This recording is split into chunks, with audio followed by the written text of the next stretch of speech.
বিল্লি কবি গৌরী ধর্ম বিল্লি বিল্লি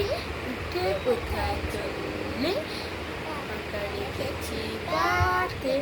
দুধ রেখেছি ভাতে খেয়ে গিয়ে আস্তে কাটা না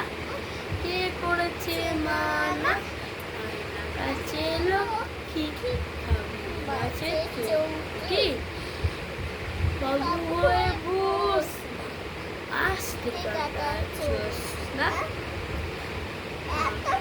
কিসের তারা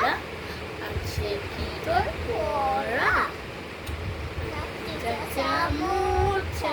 বলে গিয়ে আচ্ছা ও কি রে চোখে চললি ও বিল্লি বিল্লি